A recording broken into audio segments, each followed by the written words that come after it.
Video पसंद आ रही है तो वीडियो को लाइक कीजिएगा, ज़्यादा से ज़्यादा स्टूडेंट्स के पास शेयर कीजिएगा और अगर आप चैनल पर नए हैं तो चैनल को सब्सक्राइब ज़रूर कीजिएगा। तो शुरू करते हैं आज की वीडियो, जिसका पहला प्रश्न है, कोणार्क का सूर्य मंदिर किस प्रदेश में स्थित है?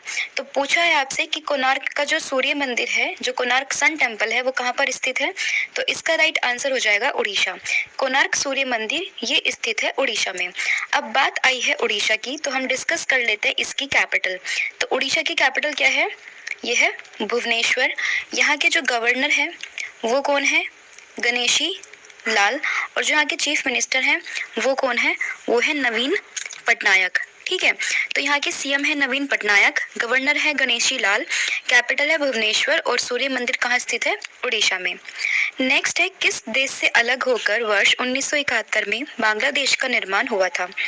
तो 1971 में बांग्लादेश किससे अलग होकर बना था? तो ये अलग होकर बना था पाकिस्तान से। बात आई है पाकिस्तान की, तो आप जान लीजिए इसकी जो कैपिटल है वो है इस्लामाबाद और यहाँ के जो पीएम है वो रिसेंटली बने थे अभी, नाम है शहबाज शरीफ। नेक्स्ट क्वेश्चन है, काली मिट्टी किस फसल के लिए सर्वाधिक उपयुक्त है? तो काली मिट्टी ये उपयुक्त है कपास के लिए। फिर है, कौन सा विदेशी आक्रमणकारी कोहिनूर हीरा एवं मयूर सिंहासन लूटकर अपने साथ स्वदेश ले गया था? तो ये थे नादिर शाह। नेक्स्ट है, वायुमंडल की सबसे निचली सतह को क्या कहते हैं? वायुमंडल जो है इसकी अलग अलग लेयर्स होती हैं, तो सबसे नीचे वाली लेयर्स होती है, इसको क्या कहते हैं? तो इसको कहते हैं शोभमंडल, इंग्लिश में जिसको कहते हैं ट्रोपोस्फेयर। अब यहाँ पे वायुमंडल की कितनी लेयर होती है? तो ध्यान रखिएगा, वायुमंडल की टोटल 5 लेयर होती है। सबसे नीचे होती है शोभमंडल, फिर समताप मंडल, मध्य मंडल, आयन मंडल और बहिर्मंडल, यानी कि ट्रोपोस्फेयर, स्ट्रेटोस्फेयर, मेसोस्फेयर, आयनोस्फेयर और एक्सोस्फेयर। ठीक है, तो ये आपको ध्यान रखना। सबसे नीचे की सतह कौन सी होती है? क्षोभमंडल। फिर है, पृथ्वी को 1 डिग्री देशांतर घूमने में कितना समय लगता है? 1 डिग्री देशांतर घूमने में पृथ्वी को समय लगता है 4 मिनट का, तो ये भी आपको ध्यान रखना है। नेक्स्ट है, शरीर में सबसे बड़ी अंतःस्रावी ग्रंथि कौन सी है? तो सबसे बड़ी जो अंतःस्रावी ग्रंथि है वो है थायराइड। नेक्स्ट है, संसार का विशालतम स्तनधारी कौन सा है? अगर बात करें पूरे संसार की सबसे विशालतम स्तनधारी, तो ये है ब्लू व्हेल, यानी कि व्हेल मछली। लेकिन अगर हम बात करें सिर्फ लैंड की, मतलब लैंड पे सबसे बड़ा कौन सा है? तो ये है आपका अफ्रीकन हाथी, यानी कि अफ्रीकन एलिफेंट। नेक्स्ट क्वेश्चन है, सूर्य में सर्वाधिक कौन सी गैस होती है? तो सूर्य में सर्वाधिक होती है हाइड्रोजन, जिसका एटॉमिक नंबर होता है 1। पृथ्वी से दिखाई देने वाला सबसे चमकीला ग्रह कौन सा है? तो पृथ्वी से दिखाई देने वाला सबसे चमकीला ग्रह तो यह है शुक्र, इंग्लिश में इसको बोलते हैं वीनस। और टोटल कितने ग्रह हैं? यह है 8। पहले थे 9, 9th नंबर का जो था वो प्लूटो था, जो कि अब एक्सटिंक्ट हो चुका है। अब कितने हैं टोटल? 8। नेक्स्ट है, पृथ्वी के सबसे नजदीक का ग्रह कौन सा है? तो सबसे नजदीक का ग्रह यह है शुक्र, यानी कि वीनस, और इसे पृथ्वी की जुड़वा बहन भी कहा जाता है। नेक्स्ट क्वेश्चन है, मनुष्य की आंख में किसी वस्तु का प्रतिबिंब कहाँ बनता है? तो बात करें मनुष्य की आंख की, तो उसका जो प्रतिबिंब है, जो उसका इमेज है, वो बनती है रेटिना पर। ठीक है, ये अगर इंसान की आई है, यहाँ से आपकी ऑप्टिक नर्व जाती है, तो यहाँ पीछे की तरफ क्या बनता है? रेटिना होता है और यहीं पे क्या होता है? इमेज बनती है। फिर नेक्स्ट है, महात्मा बुद्ध ने अपना पहला उपदेश कहाँ दिया था? तो महात्मा बुद्ध ने अपना पहला जो उपदेश था वो सारनाथ में दिया था, जिसको क्या कहते हैं? धर्म चक्र परिवर्तन। ठीक है, और सबसे ज्यादा की अगर हम बात करें तो सबसे ज्यादा जो उपदेश हैं वो दिए हैं श्रावस्ती में। ठीक है, फिर है नेक्स्ट क्वेश्चन, साइमन कमीशन के बहिष्कार के दौरान लाठी चार्ज से किस नेता की मृत्यु हो गई थी?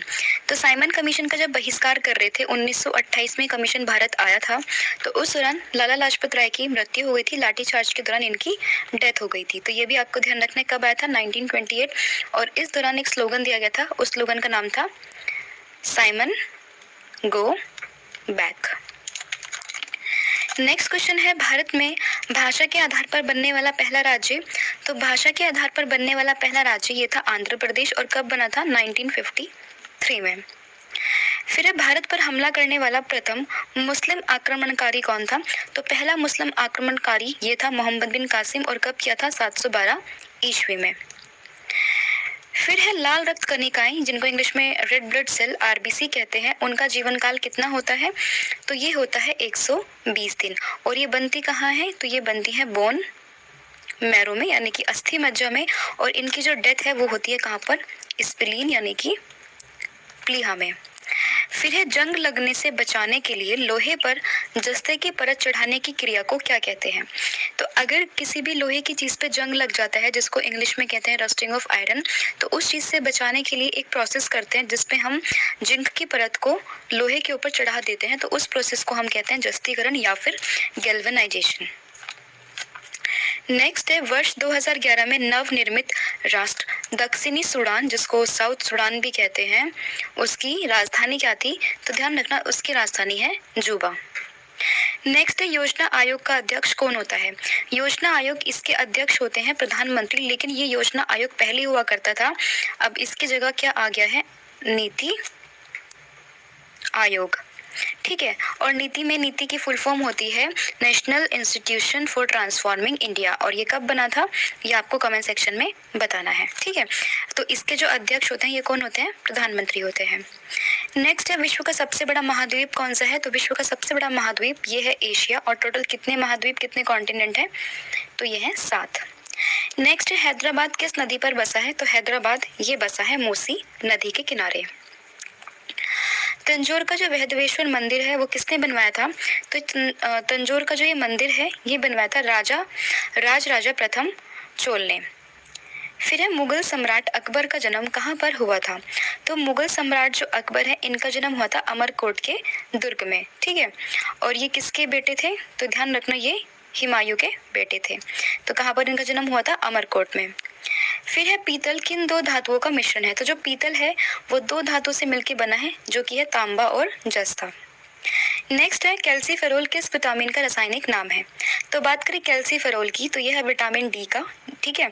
ये हमें कहाँ से ऑब्टेन्ड होता है? सन से। और अगर ये इसकी कमी हो जाती है तो एक बीमारी हो जाती है जिसका नाम है रिकेट्स। मोस्टली ये बच्चों के अंदर देखने के लिए मिलती है। नेक्स्ट क्वेश्चन है विटामिन सी की कमी से कौन सी बीमारी होती है? मतलब अगर आपके बॉडी के अंदर विटामिन सी की कमी हो जाती है तो फिर कौन सी बीमारी होती है? तो वो होती है फिर आपकी जस्ट अ मिनट, स्कर्वी। ठीक है। मसूड़ों में सूजन वगैरह, गम वगैरह आना शुरू हो जाता है, तो ये just because of vitamin C की कमी के कारण। दूध में कौन सा विटामिन नहीं होता है? तो दूध में विटामिन नहीं होता है विटामिन सी। फिर है दिल्ली में कुतुब मीनार किसने बनवानी शुरू की थी? बात करें कुतुब मीनार की तो ये बनवानी शुरू करी थी कुतुबुद्दीन ऐबक ने। नेक्स्ट है बनारस हिंदू विश्वविद्यालय के संस्थापक कौन थे? बनारस हिंदू विश्वविद्यालय यानी कि BHU, इसके संस्थापक थे वो थे मदन मोहन मालवीय। और ये कब बना था? ये बना था 1916 में। फिक्स डेट की अगर हम बात करें तो 4 February 1916 को ये बना था। एस्टेब्लिशमेंट ईयर है इसका 1916। फिर है अंतर्राष्ट्रीय महिला दिवस किस तिथि को मनाया जाता है? तो ये मनाया जाता है 8 मार्च को। फिर है घेंगा रोग किसकी कमी से होता है? तो जो घेंगा है, जो गोइटर है, जो गले में आपको सूजन सी हो जाती है, तो वो किसकी कमी के कारण होती है? तो वो होती है आयोडीन की कमी के कारण। फिर है भारत का सर्वोच्च नागरिक सम्मान कौन सा है? तो भारत का सर्वोच्च नागरिक सम्मान ये है भारत रत्न। और इसकी शुरुआत हुई थी 1954 में। और फिर नेक्स्ट क्वेश्चन है फिल्म के क्षेत्र में दिया जाने वाला सर्वोच्च भारतीय पुरस्कार कौन सा है? तो यह है दादा साहेब फाल्के पुरस्कार। शुरुआत हुई थी 1969 में और पहली बार मिला था ये देविका रानी रोरक को। नेक्स्ट है जय जवान जय किसान का नारा किसने दिया था? तो ये नारा दिया गया था लाल बहादुर शास्त्री जी के द्वारा। फिर है मारो फिरंगी को ये नारा किसने दिया था? ये दिया था मंगल पांडे ने, जो कि रिलेटेड है कौन से विद्रोह से? 1857 के विद्रोह से। ठीक है। तो मारो फिरंगी को ये नारा दिया था मंगल पांडे ने। फिर नेक्स्ट क्वेश्चन है खेल दिवस कब मनाया जाता है? तो ये मनाया जाता है 29 अगस्त को, मेजर ध्यानचंद के बर्थडे पे मनाया जाता है। फिर किसके जन्म दिवस पर खेल दिवस मनाया जाता है? बता दिया है मैंने, मेजर ध्यानचंद जी के बर्थडे पे मनाया जाता है, जिनको हम क्या बोलते हैं? हॉकी के जादूगर। ठीक है। और आपको एक और बात ध्यान रखनी है कि रिसेंटली जो सबसे बड़ा अवार्ड है स्पोर्ट्स में, राजीव गांधी खेल रत्न अवार्ड, उसका नाम भी इन्हीं के नाम पर चेंज कर दिया गया है, मेजर ध्यानचंद खेल रत्न अवार्ड। नेक्स्ट है पृथ्वी सूर्य का चक्कर लगाती है, यह सबसे पहले किसने बताया था? तो जो पृथ्वी है वो सूर्य का चक्कर लगाती है, ये सबसे पहले बताया था कोपरनिकस ने। फिर है प्रकाश वर्ष का संबंध किससे है, तो वर्ष देख के बच्चे टाइम लगा देते हैं, बट ये गलत है। इसका जो राइट आंसर है वो है खगोलीय दूरी यानी कि एस्ट्रोनॉमिकल यूनिट डिस्टेंस। हम बेसिकली मापते हैं प्रकाश वर्ष से। और दूरी की सबसे बड़ी इकाई क्या होती है वो मैंने आपको ऑलरेडी बताया था पार्ट नंबर 2 में, कौन सी होती है, पार्सेक। तो इतना आपको इसमें ध्यान रखना है। और लाइट ईयर भी किसकी यूनिट है, डिस्टेंस की, यानी कि एस्ट्रोनॉमिकल डिस्टेंस है, उसी की यूनिट क्या होती है, लाइट ईयर होती है। तो ये थे आपके कुछ important question related to the GK. ये था इसका पार्ट नंबर 3। होपफुली वीडियो आपको पसंद में आया होगा एंड प्लीज़ वीडियो को ज़्यादा से ज़्यादा शेयर कीजिएगा ताकि मोस्ट ऑफ द स्टूडेंट के पास ये वीडियो पहुंच जाए, ताकि मुझे भी एक मोटिवेशन रहे कि हाँ बच्चों को ये सीरीज़, ये वीडियो और क्वेश्चन कंटेंट सब पसंद आ रहा है। तो आज के लिए इतना ही, मिलते हैं नेक्स्ट वीडियो में। तब तक के लिए अपना ध्यान रखिए, ऐसे ही मन लगाकर पढ़ते रहिए। Have a good day, thank you so much.